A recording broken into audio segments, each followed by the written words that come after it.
Hey y'all. So if you are back for part two, I know that last week, kind of in the thick of it all, you got to hear chat about kind of where we are coming off of a pretty tumultuous weekend in Minnesota, a week that has felt even crazier, and probably a month that feels like something we've never seen before. And I want to let you know that as always, even if I'm putting into context and with clarity some of the situations we are in right now, it's my hope that in this chat, we are getting practical, right? Because I do want to bring back the hope because I do have it.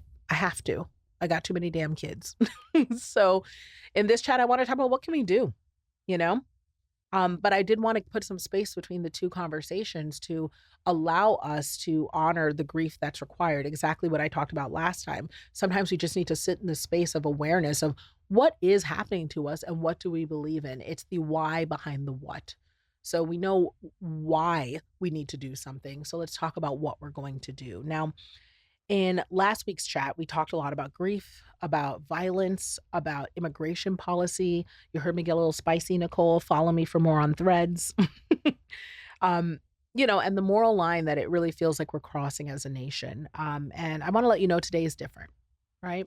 One of my really good friends, Seth Godin, I spoke to him soon after I had Josie, and I said, Seth, like, I am filled with possibility, right? There's so much I want to do in this world. And there's so much I feel good about and excited about. But my God, postpartum, it is hard. And I look outside and I'm more nervous about this world. And I just feel overwhelmed because I don't know what to do. And Seth looked at me in his very Seth Godin way. And if you were to listen to this, he would know exactly what I mean when I say he has like Godin-esque behaviors, and he said, you can only do what you have personal agency over.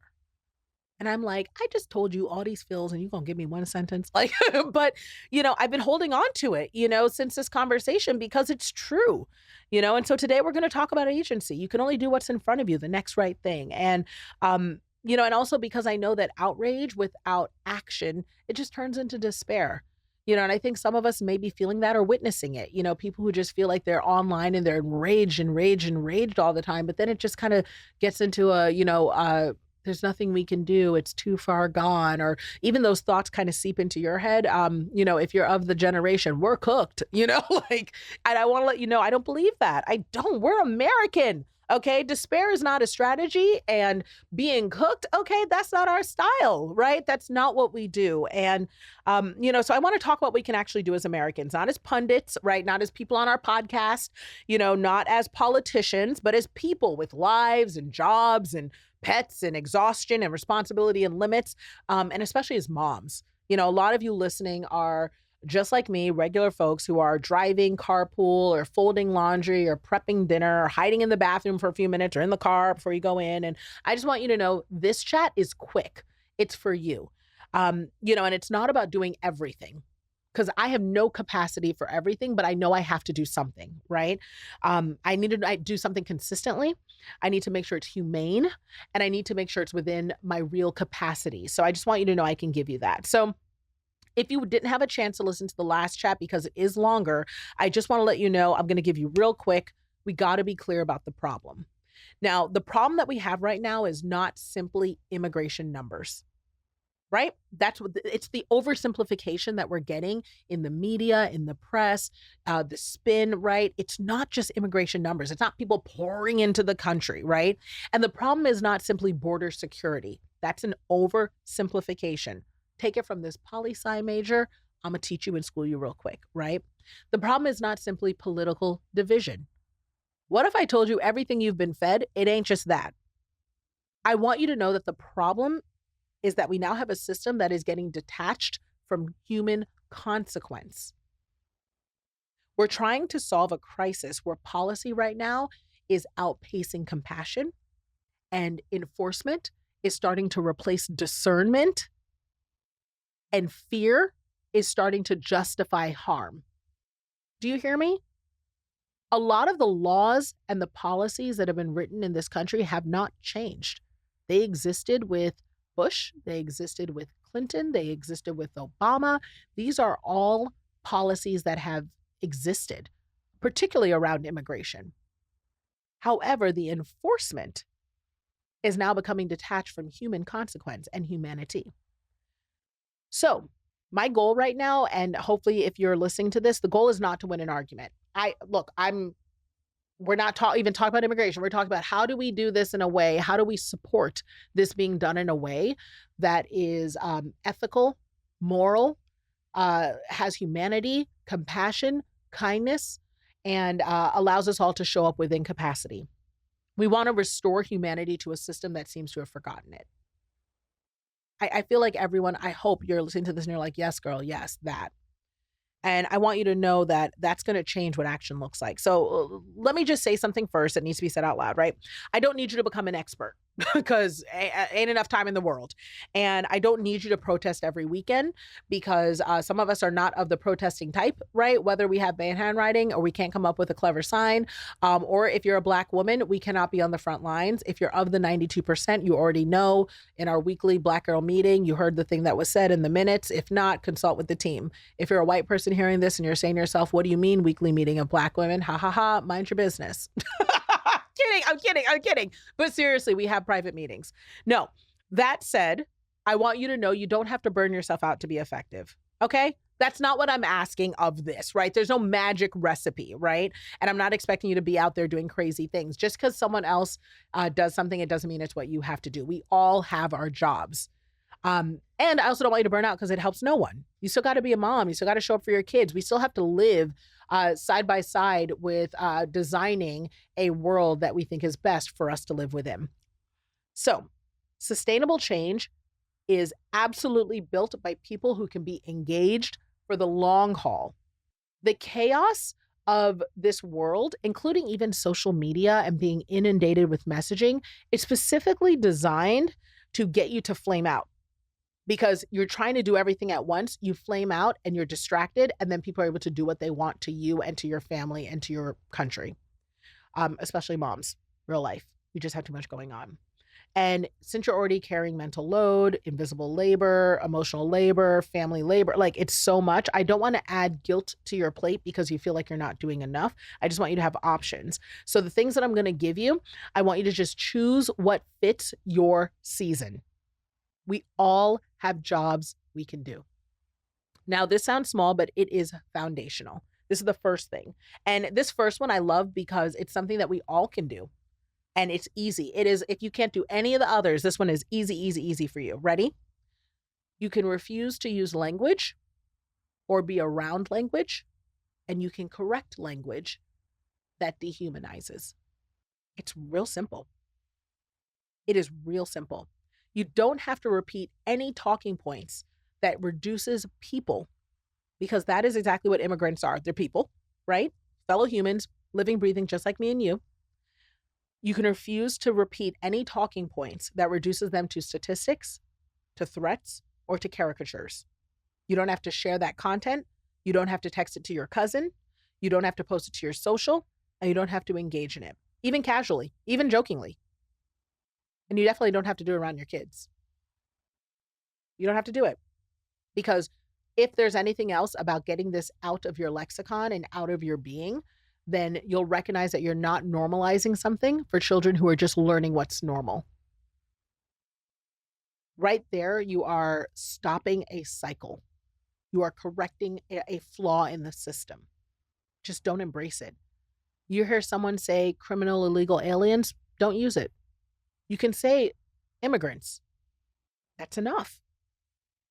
If you hear someone refer to them as animals or these people are repulsive, understand that if you hear language like that, like these people are, they are being lumped into, especially when you say, I know they're not all like that. If you know they aren't all like that, then you know the language is dehumanizing and there is an intent behind the use of that language.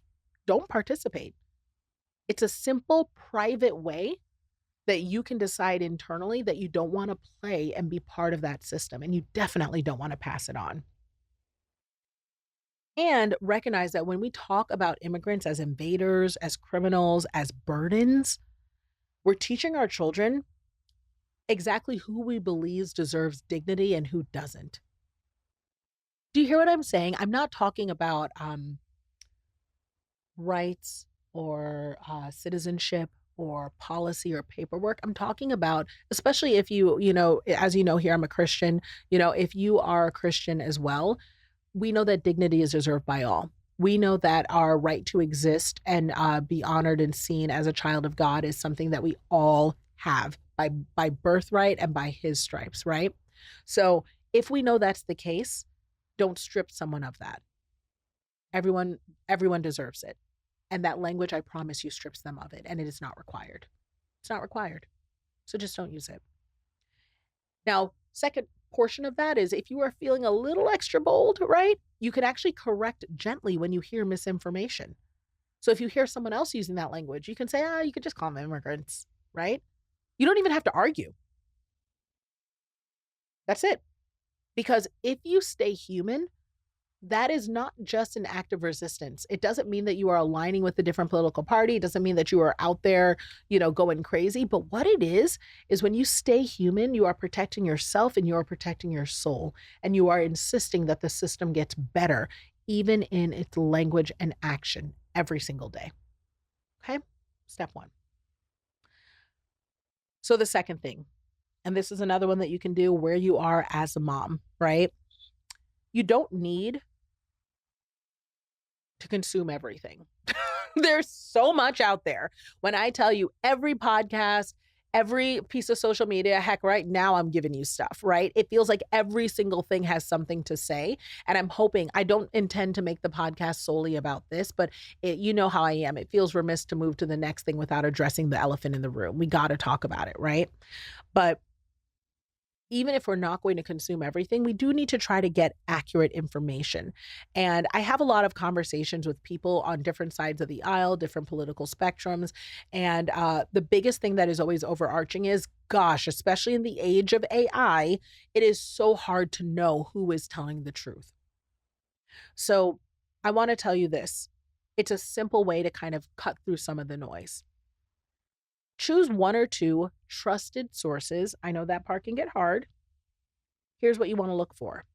People that are centering facts and not outrage, particularly if they do not use dehumanizing language. I want to acknowledge that what I'm saying right now does not apply to a party, and it does not apply to a belief politically, and it does not apply to me promoting any specific media outlet. You are looking for a trusted source that centers facts and is not promoting outrage. If you notice when we talk here, I am not putting anyone down. I do not use dehumanizing language. I try to focus on what we can do and what makes us better people at its core and what's right.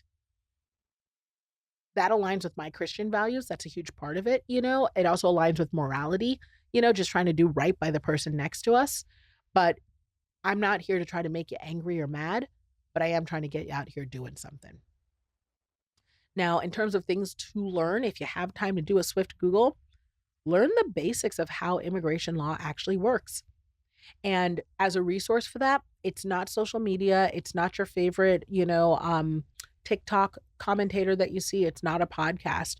You can actually go online, go to, immigration law centers. You can go to, various websites that are actually hosted by the government to read how immigration law works. You can read, another word you can look up is asylum law. Like, what is actually required for me to stay in the country?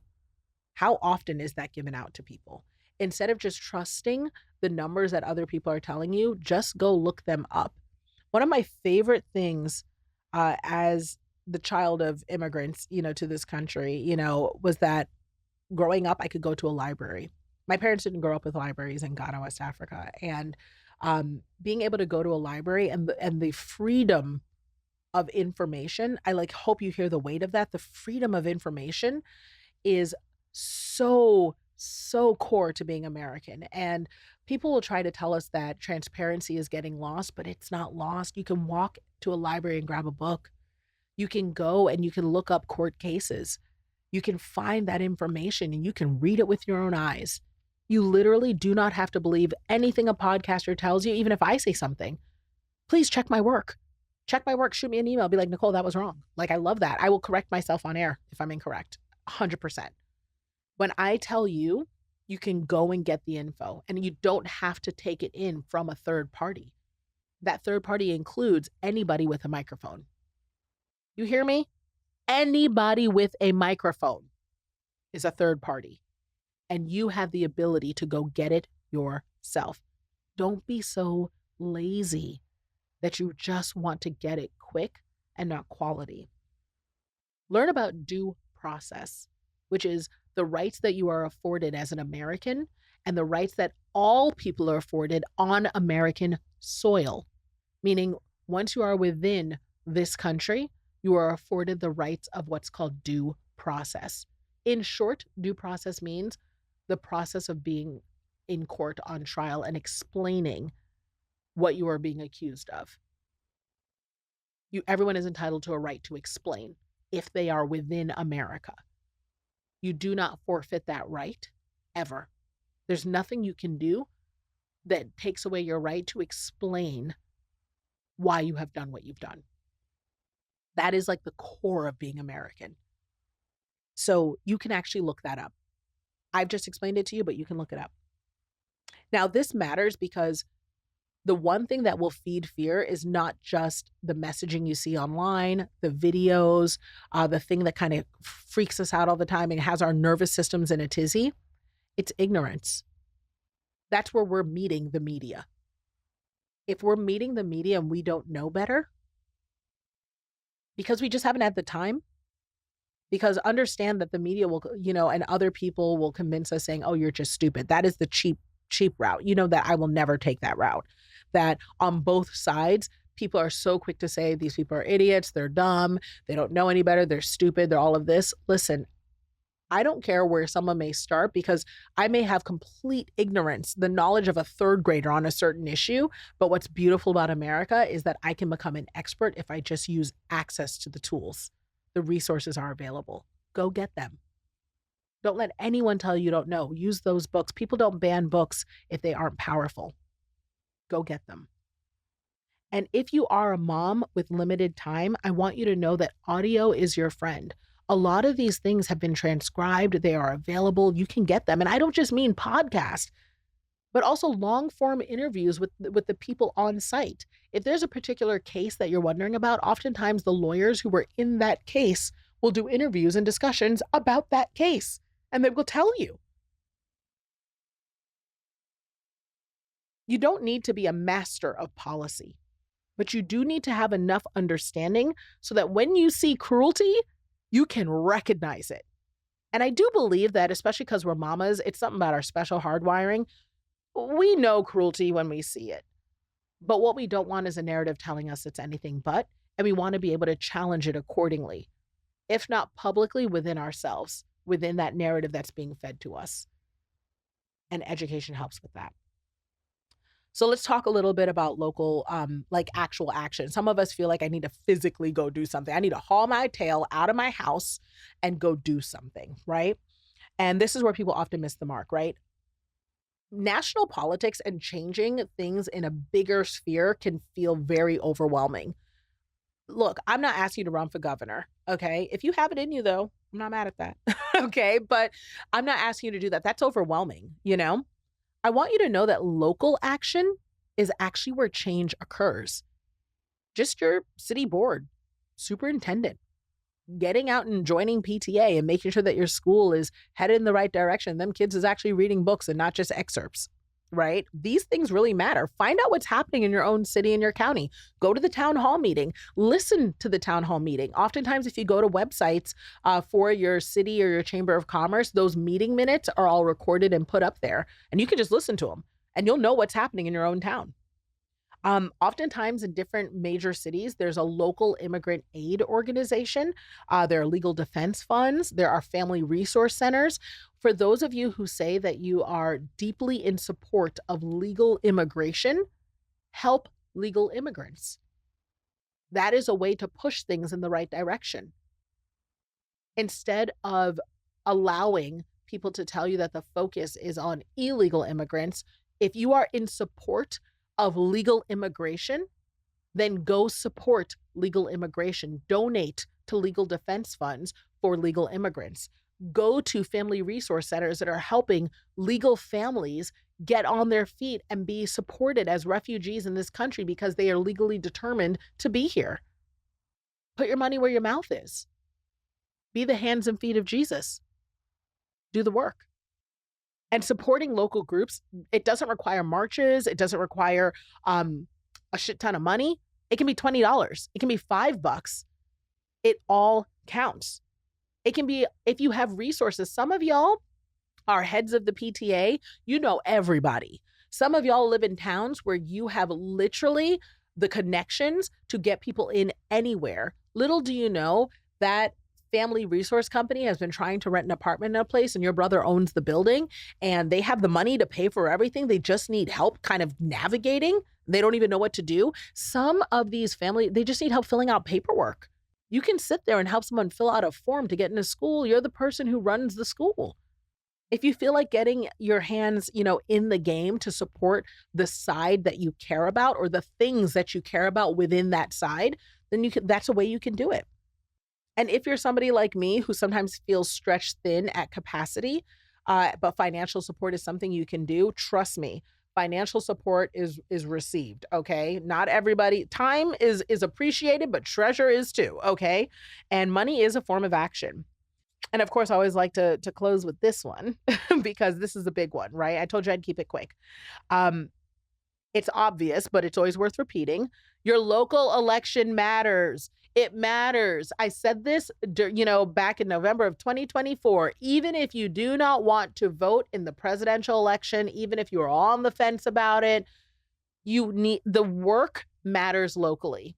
State election matters. Judicial races matters. These people are the ones who will make decisions on whether or not your pothole is filled. So many people turn out for the big presidential elections, and not the midterms because you say to yourself, I want to see change in my town. I want to see groceries go down. I want to see potholes filled. I want to see our school thrive. A lot of those decisions are made at a state and local level. And if you get out and vote, you will see that change at a state and local level. Imagine that the federal government gives your state a chunk of money, but then the people that are in that state are the ones that decide what happens with it. So not you decided for a president who says, okay, I'll give Tennessee $300 million, but you didn't decide to vote for a senator who's going to say it's going to go to schools. And that $300 million ends up in rehabs. And that wasn't what you were looking for. That's why those local elections matter. Immigration enforcement in particular are often shaped at a state and local level. Sheriffs, governors, attorney generals, they're the ones who actually decide what happens. It's part of why we're seeing the conflict in Minnesota because there are, and we thank God, I'll say it out loud, we thank God for the checks and balances that the framing fathers wrote in there, that the founding fathers put in there because it allows states to decide, which, if you're a conservative is a core value, right? And so I want you to understand that part of what we're seeing in Minnesota is because the federal government is strong-arming a founding principle written into our Constitution that the states have some autonomy over the nature of their people within their bounds. Voting is not performative. I think too often we are trying to be convinced that it doesn't even matter. If it didn't matter, people wouldn't be doing everything to take away our right to do it. If it didn't matter, people wouldn't be accusing illegal immigrants of voting in mass. If it didn't matter, we wouldn't be talking about how an election was stolen or how, things were rigged or how, someone actually won and the other person didn't. That conversation would not happen if voting didn't matter. We would just be quiet and move forward. Voting is critical. It's not performative, it's preventive. So if you have teenagers, I need you to talk to them about this because guess what? Every year, every month, every moment, someone else turns 18 and they earn a right to participate in the world that we are leaving them. We have to model it for them. This is going to be some of the most important work that any of us ever do, especially as moms. You've got to talk to your kids about immigration in age-appropriate ways because whether or not you like it, our world is diverse. This is America. None of us are legal in this land because this land belonged to indigenous people. So if that is the case, that everybody can trace their arrival in this country, no matter how far back you go, to someone else, immigration is an important conversation. This land doesn't belong to us. So it's important that you talk about it in age appropriate ways. Teach them that laws exist. That matters, right? You want to be honest with them. And also teach them that people are more important than systems. It's true. A life is more important than any system. That is biblical, right? How often did Jesus say, "Look, I don't care about your laws and your systems. Look at this person. I don't care about your traditions and your practices. I care about these people. I don't care about your rules and your formalities and your showmanship. I care about this person." So teach them that empathy operates without fear, true empathy. Tell them stories and not stereotypes.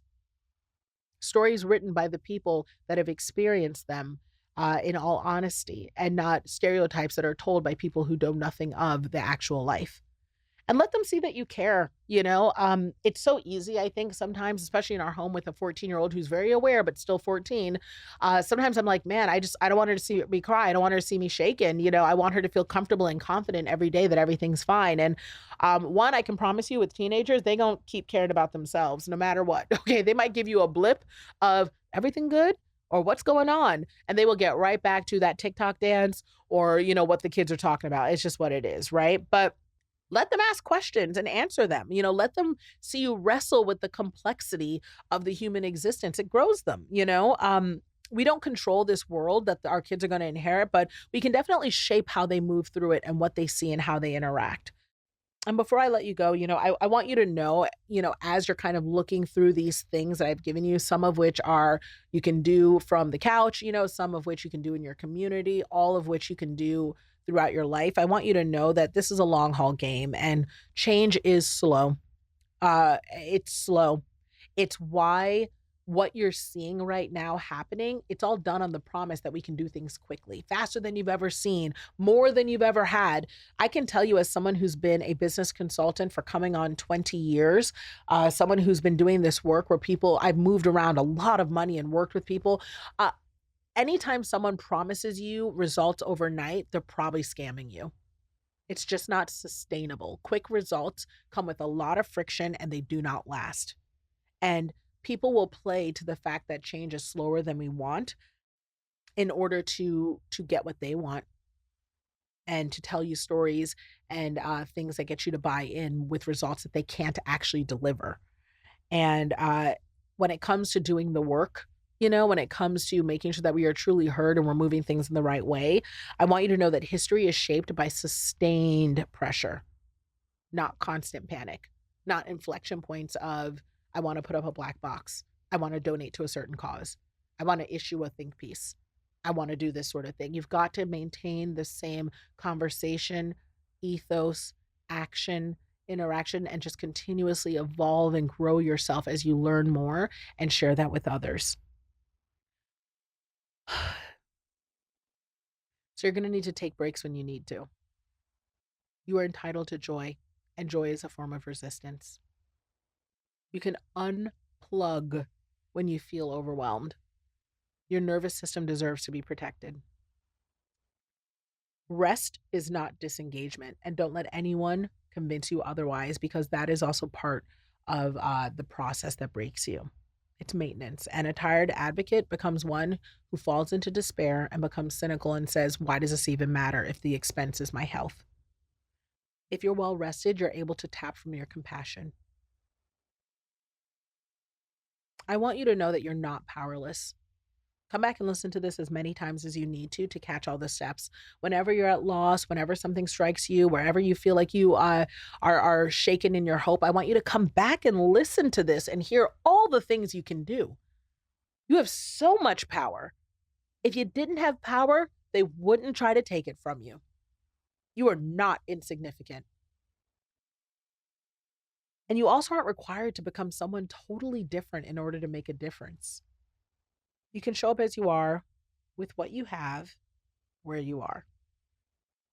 Protect your humanity and teach it to your kids, fund it locally, and vote for it consistently. That's the task. You ready?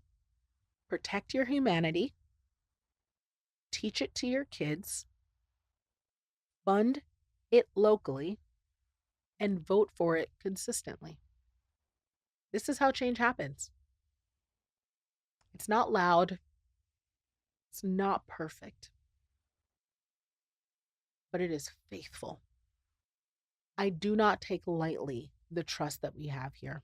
I'm an imperfect person. Y'all know that for sure if you have been here for a while. But I am grateful that you spend this time with me and that you trust me to speak into your lives, especially at a time where trust is so valuable and also feels so fragile. I hope that this helps, but more than anything, I hope that this gives hope. Thanks for coming back week after week and let me know how you've decided to embrace change. Thanks, friend.